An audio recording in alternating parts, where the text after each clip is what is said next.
Екатерина һәм Александр Поликарповлар 3 ел элек танышканнар. Үзләре әйтүенчә, алар бер-берсенә бер күрүдә гашыйк булганнар.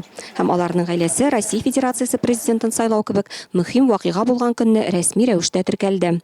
Тавыш бирергә алар язылышканнан соң барлык туганнары һәм якыннары белән килделәр. Бу бик дулкынландыргыч вакыйга, дип билгеләп үтте яңа өйләнешүчеләр. Приятно то, что именно в этот день мы зарождаем свою семью, и то есть тем самым то, что мы проголосовали и дали толчок тот же самый будущее.